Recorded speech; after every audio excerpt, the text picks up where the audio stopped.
முகத்துல இந்த கலையே மாறி போச்சு.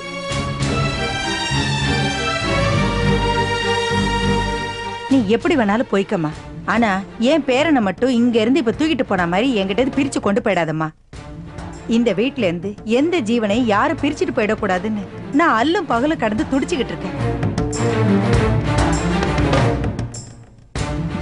நடராஜா, என் கண்ணு நடராஜா, பாட்டி நீ மறக்க மாட்டல்ல? மறக்க மாட்டல்ல? மறக்க மாட்டல்ல ராஜா? இத பாரு, இனிமே மத்தவங்க பேச்ச கேட்டுக்கிட்டு இந்த பாட்டியை விட்டு போயிடுவியா? போமாட்டல்ல? போமாட்டல்ல? செல்லம். பாத்தியா நிர்மலா, இவன் என் பேரை நிரூபிக்கிறா பாத்தியா? போமா, போய் இவனுக்கு குடிக்கிறதுக்கு பால் பிஸ்கட் எல்லாம் கொண்டு வா. போமா. என்னடா செல்லம்? என்னையா? அத்தை, என்ன ராத்திரிக்கு என்ன சமைக்கட்டும்? எப்படி எப்படி? ராத்திரிக்கு என்ன சமைக்கட்டும்னு கேட்டேன். என்னத்த? இல்லடிமா, வந்தது வராதுமா நீ சமைக்கட்டுமான்னு கேட்டியா? அப்படியே தேகமெல்லாம் ஓடி புல்லரிச்சு போயிடுச்சு. அதான் ஓ புருஷன் வந்துட்டானான்னு பார்த்தேன். ஏன்னா இந்த மாதிரி மாய்மாலெல்லாம் அவன் இருக்கும் போதானே நீ பண்ணுவ. அம்மா, என்னம்மா நீ வந்ததும் வராதுமா இப்படி எல்லாம் பேசாத. அப்புறம் ஏதாவது வம்பாயிட போகுது. எதுக்காக நீ அனாவசியமா வாய் கொடுக்குற? என்னடி பண்றது? நமக்கு மனசுல எதையும் ஒளிச்சு வச்சு நடிக்க தெரியாது. இவ பேசுறத பாரு. உண்மையான அக்கறையோட சமைக்கவான்னு கேக்குறவ என்னடி பண்ணணும்? முதல்ல அடுப்படியை பார்த்து அங்க என்ன நிலவரம் தெரிஞ்சுக்கிட்டு தானே கேட்கணும். இப்படி வந்ததுமே டிராமா போட்டா எனக்கு எரிச்சல் வராது. வந்து இறங்கினதும் உனக்கு எனக்கும் சேவை பண்றாளாம் சேவை. மனசுல இதெல்லாம் நிஜமாவே இருந்திருந்தா உன்னை வீட்டை விட்டு துரத்திருப்பாளா?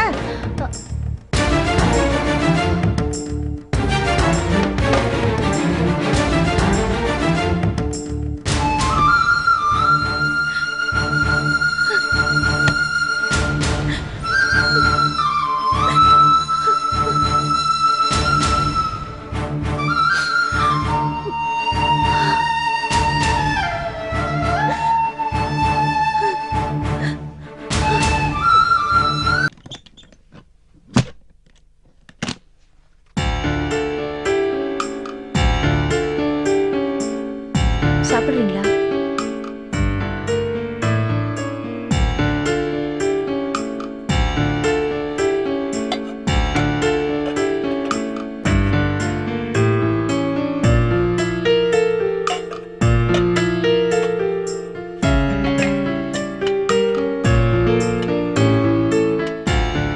என்னங்க, டிஃபன் எடுத்து வச்சாச்சு, வந்து சாப்பிடுங்க.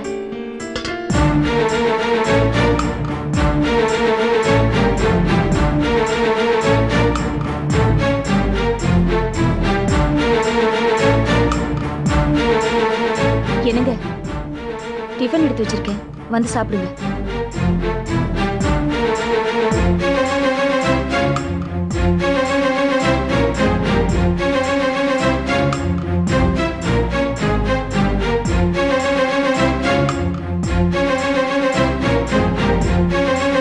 என்னம்மா, ரவி சாப்பிடலையா? இல்ல மாமா, என்ன காரணம்னே புரியல. மத்தியானமும் இப்படித்தான் சாப்பாடு எடுத்து வச்சு தண்ணி எடுத்துட்டு வரதுக்குள்ள சொல்லாம கொள்ளாம கிளம்பிட்டாரு. ஏன், என்னவா? தெரியல மாமா. இப்ப நான் சொன்னதுல உங்களுக்கு ஏதாவது புரிஞ்சுதா? புரியலையம்மா. ஏன் நிலைமையும் அப்படித்தான் மாமா. என்ன வர வர என் புள்ள எப்படி பண்றான்?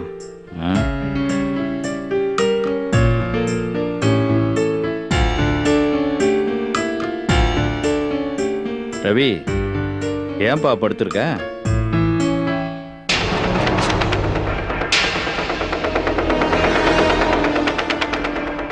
ஏன்டா படுத்திருந்த இப்ப ஏன்டா எந்திரிச்சிட்டேன்னு கேக்குறீங்களா? எந்திரிச்சிட்டியா? அதையே நான் கேட்க போறேன். ஏன் சாப்பிடலன்னு தான் கேட்கறேன். நீங்க சாப்பிட்டீங்களா? சாப்பிட்டாச்சு. அப்ப ஏப்பம் விட்டுட்டு போய் உங்க வேலையை பாருங்க. என்ன கேள்வி கேட்கிற வேலையெல்லாம் வச்சுக்காதீங்க. என்ன கேள்வி கேட்கறதுக்கு இந்த வீட்டுல யாருக்கும் உரிமை இல்ல. டேய், உன் மேல உள்ள அக்கறையில ஏன்டா சாப்பிடலன்னு கேட்டேன். இது ஒண்ணும் கேள்வி இல்ல. லூசுத்தனமா பேசாதீங்க. ஏன்டா சாப்பிட்டேன்னு கேட்கறது கேள்வி தானே. அது கேள்வி இல்லைன்னு புதுசா ஒரு விளக்கம் சொல்றீங்களா? டேய், அழுத்து போச்சுடா எனக்கு. கேள்வி கேட்கிற உங்களுக்கு எவ்வளவு அலுப்பா இருந்தா பதில் சொல்ற எனக்கு எவ்வளவு அலுப்பா இருக்கும்.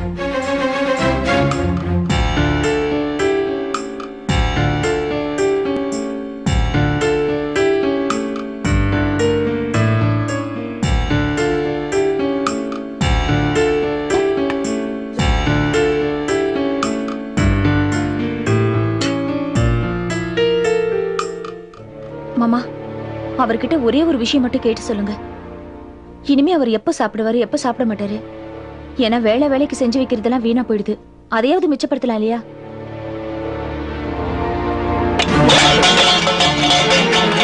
எவ்வளவு நெஞ்சல் திடி உனக்கு. காலையில மட்டும் என்னடி சொன்னேன்? மூஞ்ச தூக்கி வச்சுட்டு உம்முன்னு இருக்காதுன்னு சொன்னல. இவகிட்ட சொல்லிட்டு தாமா போனேன், சந்தோஷமா சிரிச்ச முகத்தோட இருன்னு. மதியானம் வந்தப்ப பக்கத்து வீட்டு பொம்பளையோட சிரிச்சு பேசிட்டு இருக்கா. என்ன பார்த்ததும் மூஞ்ச உப்புன்னு வச்சுக்கிட்டா. மூஞ்ச தூக்கி வச்சுட்டு சாப்பாடு எடுத்து வைக்கிறா. நான் தெரியாம தான் கேக்குறேன், என்ன தவிர அந்த உலகத்துல எல்லாருமே உனக்கு பிடிக்கும். ஆனா என்ன பார்த்ததும் மூஞ்ச உருன்னு வச்சுட்டு இருப்ப. இது எந்த ஒரு பழக்கம்? பத்தாதுக்கு திமிர் பேச்சு வேற. அப்புறம் எப்படி மனுஷனுக்கு சாப்பிட தோணும்? கட்டின புருஷன் சாப்பிடலன்னு பதறாம மிச்சம் முடிக்கிறாளா மிச்சம். என்ன பேச்சு இதெல்லாம்? இவ்வளவு பேசிட்டு சாப்பிட வந்து உட்கார்ந்து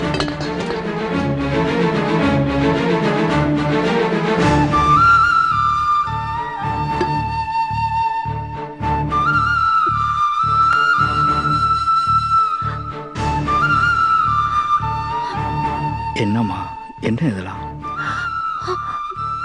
மாமா, அவருக்கு நான் எப்பவுமே சிரிச்ச முகத்தோட இருக்கணுமா? இன்னைக்கு என்னமோ புதுசா ஆரம்பிச்சிருக்காரு. வர வர அவன் மூர்க்கத்தனை எப்படி ஜாஸ்தி ஆயிடுச்சுமா. இந்த கன்றாவியெல்லாம் பார்க்க எனக்கு சகிக்கலமா. இதுக்காவது நீ அவன் கூட கொஞ்சம் சிரிச்சுதான் பேச. எப்படி மாமா, மனசு நோகடிக்கிற மாதிரி பேசிட்டு சிரின்னு சொன்னா எப்படி சிரிக்க முடியும்? அப்படி சிரிச்சா அது உண்மையா இருக்குமா, பொய்யா இருக்காது?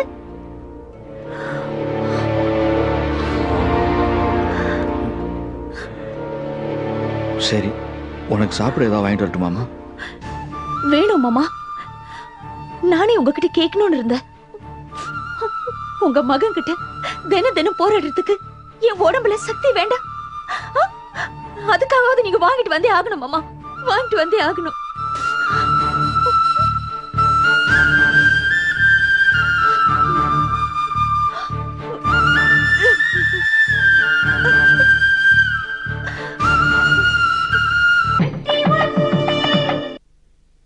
எம்பிட்டு நடந்திருக்குதா?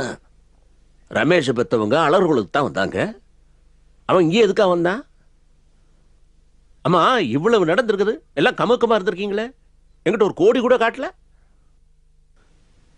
என்னம்மா போ, என்னாச்சு இவளுக்கு? ஏ பவானி,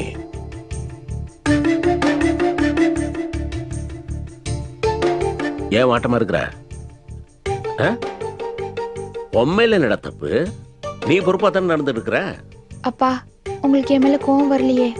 ஒரு கோவம் இல்லம்மா, நீ இதெல்லாம் பத்தி கவலைப்படாம உன் படிப்புல மட்டும் கவனத்தை செலுத்து.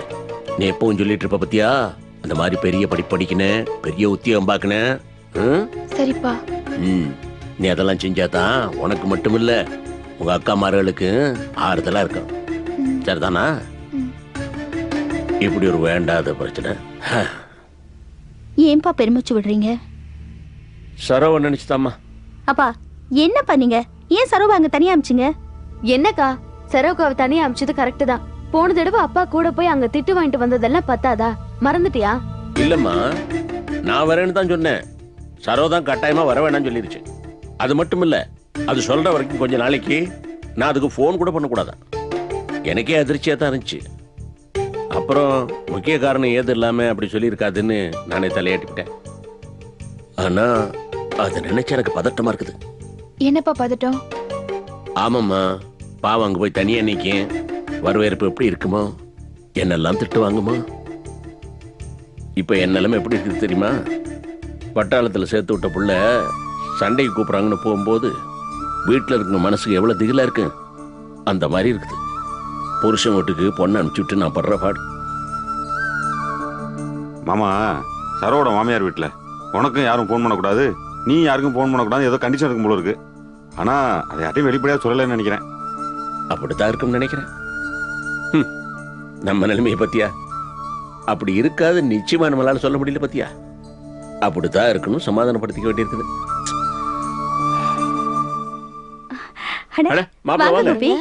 வாங்க மாமா. வாங்க வாங்க. விஜி, உன் வீட்டுக்காரரு 3ஆம் தடவையா ஒன்னு தேடி வராரு.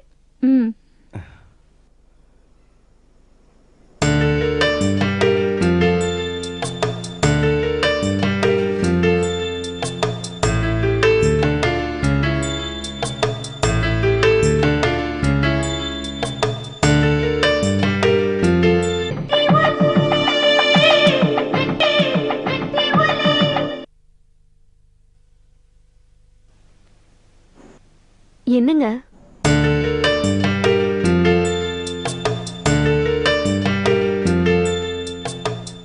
சூரத்துல இருந்து ராகேஷ்னு ஒருத்தர் ஃபோன் பண்ணாரு. ஏதோ ஒரு ஃபாரின் ஆடுறான். அத அவரு நம்ம கூட சேர்ந்து செய்யணும் பிரியப்படுறாரு. நல்லா ஆடுற கிடைச்சிச்சுன்னா நம்மளோட லைஃப் ஸ்டைலு பெரிய அளவுக்கு வந்துடும். ஆனா என்ன சொல்றாருன்னா, நான் இங்க வரணுமா, சூரத்தாருக்கு ஒரு 15 நாள் பாம்பேல ட்ரைனிங் இருக்கா, 15 நாள் அங்க இருக்கணும், உடனே வரணும்னு சொல்றாரு. சொல்றதுக்காகத்தான் வந்தேன்.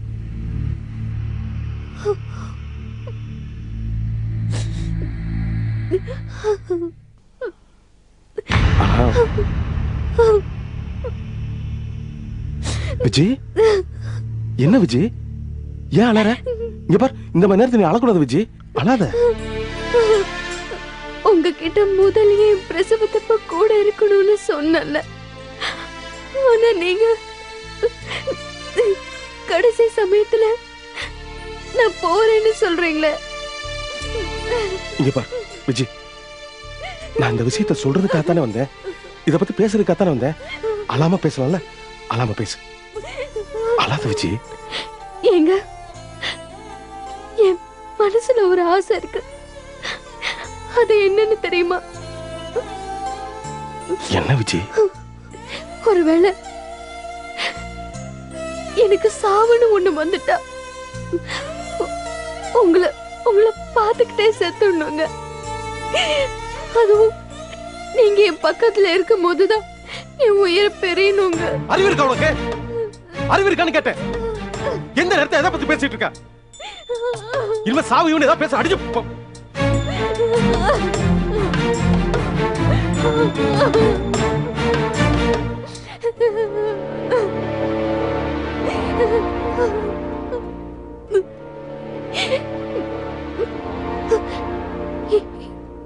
என்னங்க கோச்சுக்கிட்டீங்களா? எப்படி விஜய் கோவப்படாம இருக்க முடியும்? எந்த நேரத்தை எதை பத்தி பேசுற? சாவை பத்தி பேசுற வயசா இது? இல்ல சாவை பத்தி பேசுற நேரமா? நமக்குன்னு ஒரு குழந்தை வரப்போகுது, அதை எப்படி வளர்க்கறதுன்னு கனவு கண்டுட்டு இருக்கும்போது சாவை பத்தி பேசுறிய விஜய். அதுக்கு இல்லைங்க, தலைப்பிரசவம்னா மறுபிறவி மாதிரின்னு சொல்லுவாங்க. அந்த பயத்துல தான் நான் இந்த மாதிரி எல்லாம் பேசிட்டேன். என்ன மன்னிச்சிருங்க. விஜய், ஏய் அல்லாத விஜய், இங்க பார், இங்க பார், இங்க பாரு விஜய், வேண்டாம், எதுவுமே வேண்டாம், நான் போகல விஜய். எங்க உங்க மனசு எனக்கு நல்லா புரியுது, ஆனா என்ன விட்டுட்டு போறீங்களே. பாரு விஜய், அது ₹1,00,000 வர்றதா இருந்தாலும் சரி, கோடி ரூபாய் வர்றதா இருந்தாலும் சரி, உன்னை மீறி நான் என்ன செஞ்சிருக்கேன்? வேண்டாம், அந்த வேலை எனக்கு வேண்டாம், நான் போகல விஜய், உங்க கூட தான் இருக்க போறேன். இல்லங்க, நீங்க கிளம்புங்க. லூசா விஜய், நீ லூஸ் மாதிரி பேசிட்டு இருக்க. நீ இப்படி பேசிட்டு இருக்கும்போது என்னால எப்படி போக முடியும்? வேணாம், நான் போல. அது இல்லைங்க, இந்த ஆர்டர் கிடைச்சா நம்ம ஸ்டேட்டஸ் பெரிய லெவல்ல வரும்னு சொல்றீங்க. இந்த வாய்ப்பு எப்போதானுங்க வரும்? இந்த ஆர்டர் முக்கியம் தானே? இந்த ஆர்டர் முக்கியம் தான் விஜய். அதனால தானே உங்கள்கிட்ட பேசணும்னு வந்தேன். ஸ்ட்ரைட்டா ஒரு ஃபாரின் கம்பெனியோட நம்மளுக்கு ஒரு கான்டாக்ட் கிடைக்கும். ஆனா இதனால இவ்வளவு வருமானம் வந்தாலும் சரி நான் போல விஜய். எனக்கு இது கிடைச்சு நம்ம நல்ல நிலைமைக்கு வந்துட்டா அது நம்ம குழந்தைக்கும் நல்லதானுங்க. நீங்க சம்பாதிக்கிறது நம்ம வாரிசுக்கும் நம்ம எதிர்காலத்துக்கும் தானுங்க. ஐயோ, நான் தான் ஏதோ பைத்தியக்காரி மாதிரி உங்களை குழப்பிட்டேன். நீங்க கிளம்பி போங்க. இல்ல விஜய், உன் பேச்ச மீறி என்னால எதுவுமே செய்ய முடியாது. நான் போகல விஜய், உன் கூட இருக்கேன். இப்ப நான் தானுங்க சொல்றேன், சொல்றத கேளுங்க. பிசினஸ்ங்கிறது ரொம்ப முக்கியமானதுங்க. நீங்க போய் அதை கவனிங்க. நான் இங்க நல்லபடியா குழந்தைய பெத்தெடுத்து உங்களுக்காக காத்துட்டு இருப்பேன். சரி விஜய், நான் அப்படியே போறேன்னு வச்சுக்க. இப்ப நீ அழுதுட்டு இருக்கிறதெல்லாம் பார்த்துட்டு என்னால அங்க போய் வேலையை பார்க்க முடியும்னு நினைக்கிறியா? போறதெல்லாம் வேஸ்ட் விஜய், வேணாம். நான் தான் உங்களை போக வேண்டாம்னு சொன்னேன். இப்ப நான் தானே உங்களை போக சொல்றேன். நான் சொல்றத கேப்பீங்களா மாட்டீங்களா? நீங்க அங்க போயிட்டு வந்தாதா எனக்கு நிம்மதியா இருக்கும். யோசிக்காம போயிட்டு வாங்க.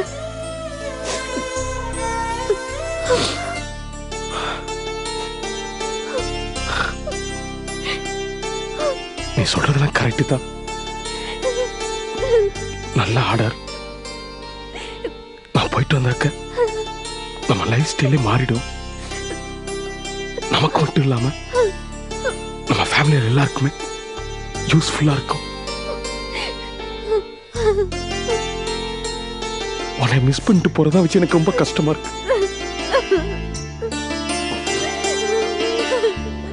சரி, நான் போயிட்டு வரேன். போயிட்டு வரேன். ஆனா நான் கிளம்புற வரைக்கும் இங்க உன் கூட இருக்க வச்சு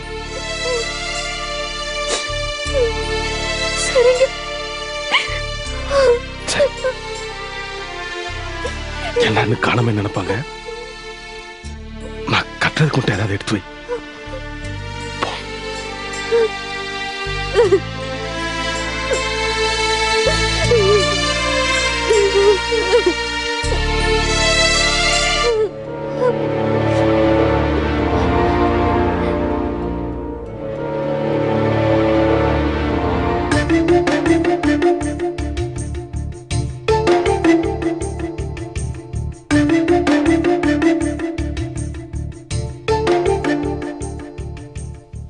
மாமா, உங்க வேஷ்டி ஒன்னு அவருக்கு கொடுக்குறேன். கோமினடி தங்கறாப்லையா? சரி மாமா, இந்தாங்க தண்ணி. விஜய், கோபிக்கு சாப்பாடு எடுத்து வை. இல்ல வேண்டாம். என்ன விஜய் வேணான்னு சொல்லிட்டு போறாரு? வெளியில சாப்பிட்டு வந்துட்டாரா? என்னங்க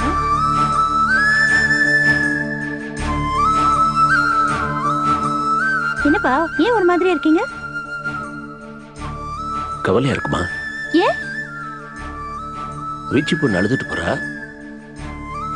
கோபி மாப்பிள்ள முகமே சரியில்லை.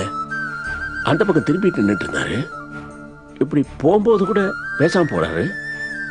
நீங்க சாப்பிடுங்கன்னு சொல்றீங்க, சாப்பாடு வேணான்னு போயிட்டாரு. இதுக்கு ரெண்டும் ரொம்ப சுமூகமா இருந்துச்சுன்னு நினைச்சுட்டு இருந்தேன். இதுங்களுக்குள்ளேயும் பெரிய பிரச்சனை வந்துருச்சோ? ஏன் கணக்கு அப்படிலாம் ஒண்ணு தெரியலையப்பா. அப்படி இல்லைன்னா சந்தோஷம்தான். ஆனா இவங்க நடந்துக்கிற விதத்தை பார்த்தா விஜிக்கும் கோபிக்கும் நடுவில் சண்டை வரவே வராது. நான் கூட தானே அப்பப்போ கோவத்துல திட்டுவேன்.